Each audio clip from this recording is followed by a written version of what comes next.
Assalamualaikum warahmatullahi wabarakatuh teman-teman, welcome back to our channel. Hari ini saya akan presentasi ekonomi mikro Islam yang dosen pengampunya yaitu Ibu Nikmatul Masruroh MEI. Sebelumnya saya akan memperkenalkan diri dulu. Nama saya Nadajah Nabibah dengan NIM 2031050200002 dari Prodi Ekonomi Syariah 1. Baik, langsung saja yang pertama yaitu kita akan membahas tentang pengertian produksi itu sendiri. Dalam Islam ya, produksi merupakan kegiatan manusia untuk menghasilkan barang dan jasa yang kemudian dimanfaatkan oleh konsumen. Namun harus disertai dengan syarat Islam atau penyediaan barang dan jasa dengan mempertahankan nilai-nilai keadilan dan kemaslahatan bagi masyarakat. Contohnya seperti perusahaan air. Imam Al-Ghazali dan Kaf juga berpendapat tentang produksi. Kalau Imam Al-Ghazali ini mengatakan produksi itu ialah kegiatan manusia untuk mengolah dan mengubah sumber-sumber daya yang tersedia agar mempunyai nilai yang lebih tinggi dan dapat dimanfaatkan oleh konsumen. Namun harus sesuai dengan etika Islam. Contohnya seperti perusahaan mebel. Sedangkan Kaf mengatakan produksi yaitu kegiatan berbagai usaha untuk manusia memperbaiki tidak hanya kondisi fisik materialnya, tetapi juga moralitas sarana untuk mencapai tujuan hidup sebagaimana digariskan dalam agama, yaitu kebahagiaan dunia dan kebahagiaan di akhirat. Contohnya seperti buku pendidikan. Selanjutnya kita akan membahas tentang ruang lingkup produksi.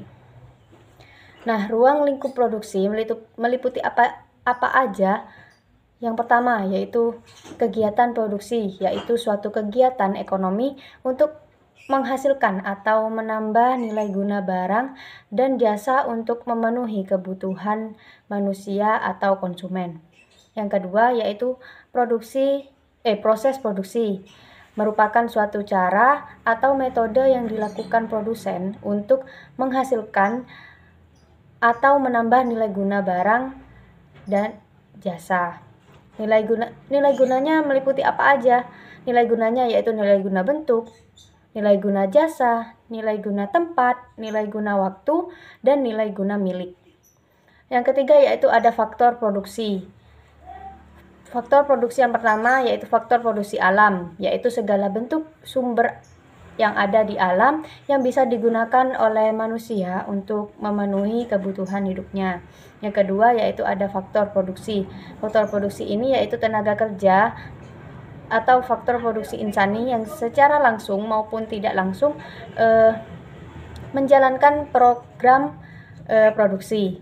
Yang ketiga yaitu ada faktor produksi modal, yaitu berkaitan dengan sesuatu yang bisa dimanfaatkan untuk menunjang proses produksi atau lain sebagainya. Yang keempat yaitu faktor produksi keahlian atau skill, yaitu keterampilan seseorang dalam memanfaatkan atau menggunakan faktor produksi dalam menghasilkan barang atau jasa dan juga menanggung resiko dalam setiap usahanya. Berdasarkan tingkat produksinya yaitu 1. Produksi tetap atau fixed input, yaitu faktor produksi yang jumlah penggunaannya tidak tergantung pada jumlah produksi. Yang kedua yaitu ada faktor produksi variabel atau variable input, yaitu faktor produksi yang penggunaannya tergantung pada besarnya jumlah produksi yang akan dilakukan. Misalnya bahan baku akan mempengaruhi besarnya produksi.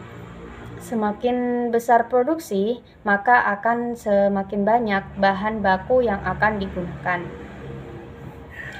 Oke, next yaitu tentang dalil-dalil produksi. Saya akan membacakan salah satu dalil yang ada pada PPT Ibu dosen ya, yaitu pada surah An-Nahl ayat 5 yang berbunyi wal an'amu khalaqaha lakum fiha diyu wa man tahilla wa minha ta'kulun. Artinya, dan Dia telah menciptakan binatang ternak untuk kamu. Padanya bulu yang menghangatkan dan berbagai manfaat dan kebahagiaannya kamu makan. Selanjutnya yaitu tentang tujuan produksi dalam ekonomi Islam. Tujuan seorang konsumen dalam mengonsumsi barang dan jasa dalam perspektif ekonomi Islam adalah mencari maslahah maksimum, dan produsen pun juga demikian. Dengan kata lain nih, tujuan kegiatan produksi itu adalah menyediakan barang dan jasa yang memberikan maslahah maksimum bagi konsumen. Tujuan kegiatan produksi adalah meningkatkan kemaslahatan yang bisa diwujudkan dalam berbagai bentuk, di antaranya. Yang pertama, pemenuhan kebutuhan manusia pada tingkatan moderat. Yang kedua, yaitu menentukan kebutuhan masyarakat dalam pemenuhannya. Yang ketiga, yaitu menyiapkan persediaan barang atau jasa di masa depan. Yang keempat yaitu pemenuhan sarana bagi kegiatan sosial dan ibadah kepada Allah Subhanahu wa Ta'ala. Selanjutnya yaitu kita akan membahas tentang motivasi produsen dalam produksi. Yang pertama yaitu anggapan bahwa motivasi utama bagi produsen adalah mencari keuntungan material atau bisa disebut dengan uang secara maksimal dalam ekonomi konvensional sangatlah dominan, meskipun kemungkinan juga masih terdapat motivasi yang lain. Yang kedua yaitu motivasi produsen untuk memaksimumkan keuntungan seringkali merugikan pihak lain sekaligus dirinya sendiri. Dalam pandangan ekonomi Islam, motivasi produsen semestinya sejalan dengan tujuan produksi dan tujuan kehidupan produsen itu sendiri.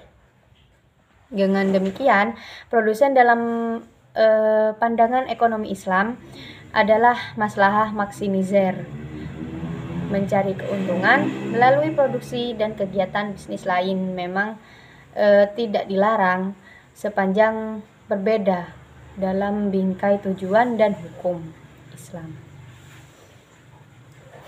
Keuntungan kerja dan tawakal. Keuntungan itu sendiri merupakan konsekuensi dari aktivitas kerja produktif yang dilakukan seseorang. Sementara keuntungan itu sendiri merupakan rezeki yang diberikan Allah kepada hambanya. Kerja itu merupakan salah satu cara yang halalan toyiban, yaitu untuk memperoleh harta atau mal dan hak milik atau al-milk yang sangat dibutuhkan untuk kehidupan. Nah, ketawakalan kepada Allah seharusnya ditunjukkan dalam kerja keras, sebab Allah tidak akan menurunkan rezekinya begitu saja dari langit. Keadaan seseorang tidak akan berubah jika manusia itu sendiri yang tidak berusaha untuk merubahnya itu. Lalu apa saja sih kegiatan produksi pada masa Rasulullah Shallallahu Alaihi Wasallam? Yang pertama yaitu pembuatan senjata dan segala usaha dari besi. Yang kedua yaitu perusahaan tenun menenun. Yang ketiga yaitu perusahaan kayu dan pembuatan bangunan. Yang keempat yaitu perusahaan meriam dari kayu, dan yang kelima masih banyak yang lainnya. Selanjutnya yaitu tentang formulasi maslahah produsen. Maslahah terdiri dari dua komponen ya teman-teman, yaitu manfaat atau fisik dan non fisik, dan yang kedua yaitu berkah. Rumusan masalah yang menjadi perhatian produsen adalah maslahah sama dengan keuntungan ditambah berkah. Maka rumusnya bisa kalian lihat di bawah ini. Adapun keuntungan merupakan selisih antara pendapatan total atau total revenue dengan biaya totalnya atau total cost. Rumusnya juga bisa kalian lihat di bawah sini. Pada dasarnya, Berkah akan diperoleh apabila produsen menerapkan prinsip dan nilai Islam dalam kegiatan produksinya. Untuk mendapatkan berkah tersebut, berkah revenue BR dikurangi dengan biaya untuk mendapatkan berkah tersebut atau berkah cost atau bisa disebut BC, yaitu rumusnya B sama dengan BR dikurangi BC sama dengan min BC. Maslahah bisa ditulis juga kembali menjadi M sama dengan TR dikurangi TC dikurangi BC. Oke, pembahasannya terakhir nih teman-teman. Kita akan bahas tentang nilai-nilai Islam dalam produksi. Nilai-nilai Islam yang relevan dengan produksi dikembangkan dari 3 nilai utama, yaitu dalam ekonomi Islam yaitu khalifah dan adil. Secara lebih rinci, nilai Islam dalam produksi meliputi 1. Berwawasan jangka panjang. Yang kedua, menepati janji dan kontrak. Yang ketiga, yaitu memenuhi takaran ketepatan, kelugasan, dan kebenaran. Yang keempat, yaitu berpegang teguh pada kedisiplinan dan dinamis. Yang kelima, yaitu memuliakan presentasi atau produktivitas. Oke, berakhirlah video presentasi saya pada hari ini. Terima kasih dan mohon maaf jika ada salah kata atau salah ucap. Saya Nada Janabibah, pamit undur diri dulu. Wassalamualaikum warahmatullahi wabarakatuh.